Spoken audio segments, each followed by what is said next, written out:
मीनाक्षी डांगी जी, लखनऊ से। राधे राधे महाराज जी।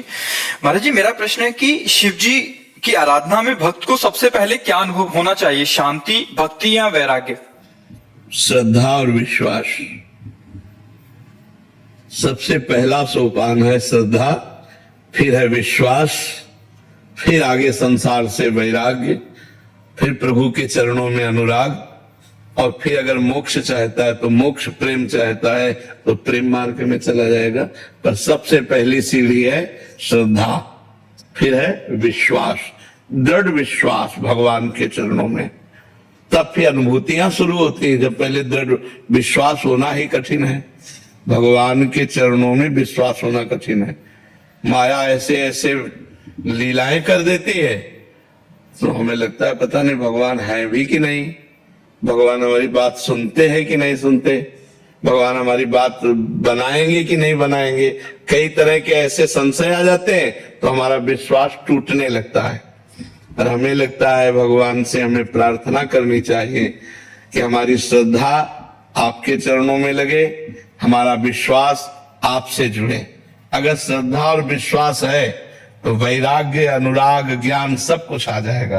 पहले हमारा श्रद्धा और विश्वास। श्रद्धा कहते हैं शास्त्र और संतों के वाक्यों में बिल्कुल यथावत बुद्धि रखना, अपना क्यों में ना लगाना। और विश्वास कहते हैं भगवान है, वो हमारी बात सुन रहे हैं, वो हमें बहुत प्यार कर रहे हैं, वो सुहृद है हमारे, उनसे बढ़कर कोई हमारा नहीं। ऐसा दृढ़ विश्वास हो तब आगे उन्नति प्राप्त होती है।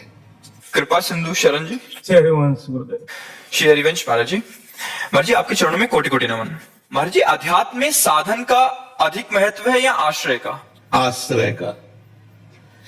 अगर आप तप करते हैं, साधना करते हैं तो तप लोक की प्राप्ति होगी। लेकिन यदि भगवद आश्रित हैं और कोई त्रुटियां भी हैं, ऐसी समस्याएं भी हैं जो नहीं होनी चाहिए और आपका शरीर छूट जाता है, तो आश्रय से भगवत प्राप्ति होगी। मेरे बनाए ना बनेगी कोटि कल्पनो, आपके बनाए बनेगी पल पाव में। हर समय जितनी हम में ऊर्जा शक्ति है वो हम लगाकर भजन करेंगे। जितने हमारी बुद्धि काम कर रही है हम गलत आचरणों से बचेंगे। लेकिन इससे भगवत प्राप्ति हो जाए ये हमारा विश्वास नहीं। हमारा विश्वास है कि आपकी कृपा से आप मिलते हो। किसी तपस्या या भजन के द्वारा भगवान को खरीदा नहीं जा सकता, भगवान को विवश नहीं किया जा सकता। भगवान के होके भगवान को विवश किया जा सकता है। कितना विवश हो सकते हैं?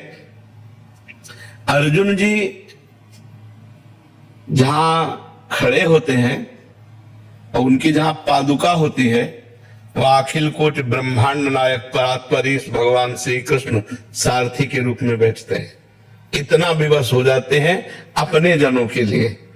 अपना जन आश्रय से होता है, मैं आपके आश्रित हूं। आश्रित की चिंता होने लगती है आश्रयदाता को।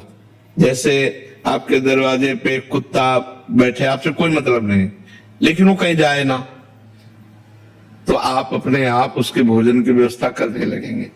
एक दिन ना सही, 2 दिन ना सही, जब आप देखोगे जाते नहीं दरवाजे पे बैठा रहता है तो 2 रोटी लेके निकलोगे और डालने लगोगे।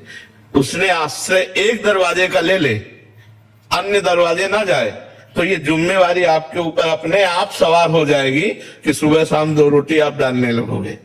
क्योंकि देखो जा ही नहीं रहा है, यही हमारे दरवाजे पड़ा है। तो ऐसे ही हम बिल्कुल कोई अन्य आश्रय न ले और प्रियाजू के आश्रित हो जाए तो हमारा काम बन जाएगा।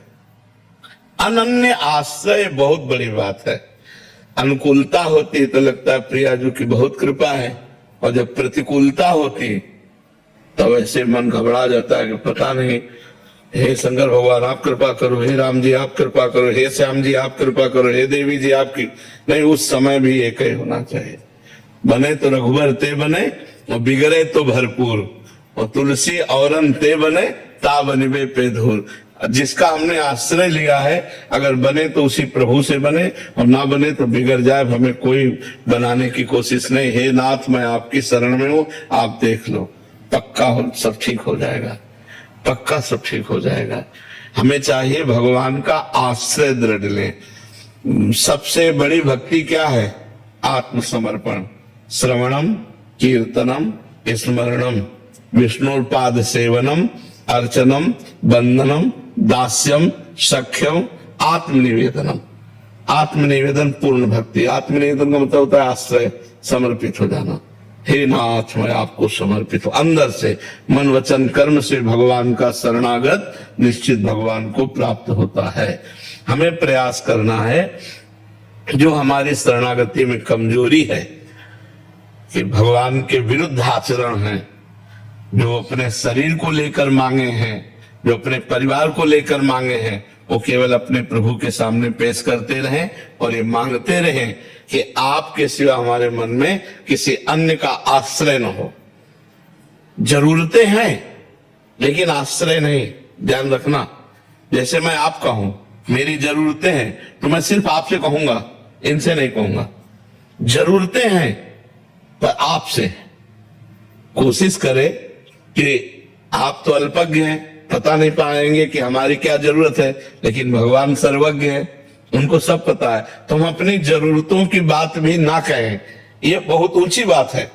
लेकिन अगर कहें तो सिर्फ अपने प्रभु से, जो हमने प्रभु को अपना माना है, राम रूप, कृष्ण रूप, राधा रूप, शिव रूप, हम उसी से बात करें कि ये जरूरतें यद्यपि हमें आपसे नहीं कहनी चाहिए, पर हम अज्ञानवश कह रहे हैं ये जरूरतें, पर आपसे, औरों से नहीं।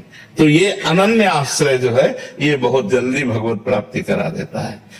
नहीं तो जन्म जन्म जतन करते रहो, कोई त्रुटियां होती रहती हैं और भगवान से मिलने में बाधा पहुंच जाती है। पर अगर आश्रय लिए हो तो त्रुटियां होने पर भी भगवान कृपा करके अपनी शरण में ले लेते हैं।